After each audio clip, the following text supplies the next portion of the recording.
তা আমি একটা ছেলে মানুষ হয়ে 8 বছর ধরে পেটে রেখেছি জিনিসটাকে।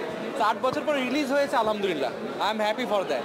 এখন জিনিসটা কি হয়, আপনি যখন একটা রান্না করেন, রান্না কিন্তু আপনি যত্ন করেই করেন। এইবার রান্নাটা কীরকম হলো সেটা দায়িত্ব দর্শকের। দর্শক বলবেন এটা ভালো হয়েছে কি খারাপ হয়েছে, খেতে কেমন লাগছে, আমার দায়িত্ব আমি শেষ করেছি। এই কারণে আমি হ্যাপি। এখন বাকিরা দর্শকরা কি প্রথমত হলো ফাইন্যান্স। আমি বানাতে গিয়েছিলাম একটা মুক্তিযুদ্ধের উপরে ড্রামা বেস অ্যাকশন থ্রিলার। সেটা করতে গিয়ে যে টাকা দরকার ছিল সেই টাকা শেষ পর্যন্ত আমি জোগাড় করতে পারিনি। না পারার ফলে ছবিটা বন্ধ হয়ে যায়। তারপর নিজের পকেটের টাকা দিয়ে এর পুরো ডিটেলে না যাই, অনেক কষ্ট করে আবার নতুন করে গল্পটা লিখি। তারপর আসলে করোনার কারণে আবার শ্যুট করতে পারলাম না। তারপর আবার আরেক দফা লিখি। 7ম ড্রাফট লেখার পরে আমরা ঠিক করলাম যে আমরা এই রুটে ছবিটা শেষ করব। কিন্তু আমরা পুরানো রুটে আর ফেরত যেতে পারলাম না দুইটা কারণে।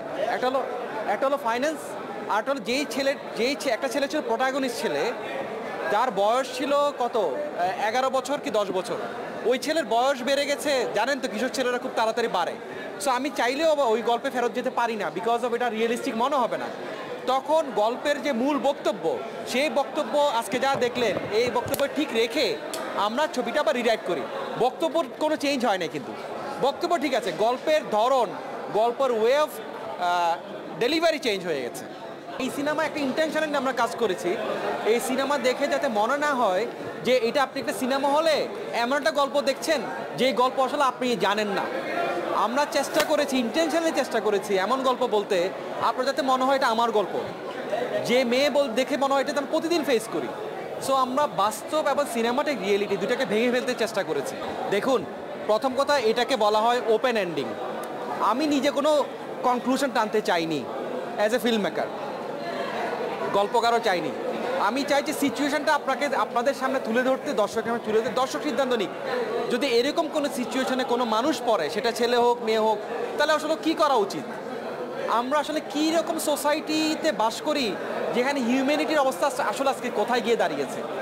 আমরা খুব সুশীলভাবে কথা বলি, রাস্তায় যখন হাঁটাচলা করি মানুষ থাকি না, আমরা এমনভাবে গালাগালি করি মনে হয় যে ও আমার ভাই না, ওকে চিনিই না। সো এইটারই এক ধরনের অ্যানাদার রিফ্লেকশন আমাদের গল্প। আমরা বলতে চাই যে প্রত্যেকে একটা নিজেকে কোয়েশ্চেন করুক যে আমরা কি সিচুয়েশনে বাস করি।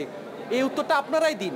এটা একটা আর্ট পিসের যেমন নানা রকম মানে হতে পারে, আমরা কোনো কনক্লুশন ছাড়াই ছবিটা শেষ করেছি, যাতে আপনারা কনক্লুড করেন, আমরা কনক্লুড না করি। সবচেয়ে বড় কথা হলো আমাদের দেশে যারা ফাইন্যান্স করেন, আনফর্চুনেটলি খুব ফিউ পিপল আছেন যারা বুঝে শুনে ফাইন্যান্স করেন, নাম্বার 1। নাম্বার 2, আজকে আপনারাও এখানে ক্যামেরা নিয়ে দাঁড়িয়েছেন। ধরেন আমি আজকে কথা বলছেন কেন, বিকজ আমি ছবি বানাতে পেরেছি। রিয়েলিটি হলো ট্রুথের পেছনে কেউ নাই, সবাই ভিউয়ার্সের পেছনে। তো পুরো লাইফটাই এরকম। ধরেন তাকেই এখানে ফাইন্যান্স করা হয় যার অনেক জনপ্রিয়তা, আর জনপ্রিয়তা কিন্তু এক ধরনের কি বলা যেতে পারে, একটা মস্ত বড় অসুখ আর কি। এইটার ফাঁদে যে পড়ে, এটা থেকে মুক্তি পাওয়া ভেরি ডিফিকাল্ট। তো আমার উত্তর হলো ফাইন্যান্সারদের আসলে এই ধরনের ছবি ফাইন্যান্স করার কোনো কারণ নেই, ট্রুলি কোনো কারণ নেই। যদি আমাদের ছবি বানাতে চাই, বাংলাদেশের ছবি যদি আমরা বানাতে চাই, আমাদেরকে প্যারালাল ছবি বানাতে হবে। আমাদেরকে কমার্সের পাশাপাশি কমার্সটা ঠিক রেখে নান্দনিক ছবিও বানাতে হবে। দুই ছবির এক ধরনের জার্নি প্যারালাল থাকলে ওই হোপ যে গ্লোবাল সিনারিওতে বাংলাদেশ সিনেমা একটা জায়গায় গিয়ে দাঁড়াবে। তো আমরা একটা চেষ্টা করেছি, অনেক ভুল আছে, অনেক ত্রুটি আছে, অনেক কিছু ঠিকমতো করতে পারিনি। যতবার ছবিটা দেখি আমি নিজে মিনিমাম 50-60টা ভুল বাইর করি। ভুলের তো কোনো শেষ নাই। এটা আমার একটা প্রথম চেষ্টা, দোয়া করবেন যাতে পরবর্তীতে এগোবার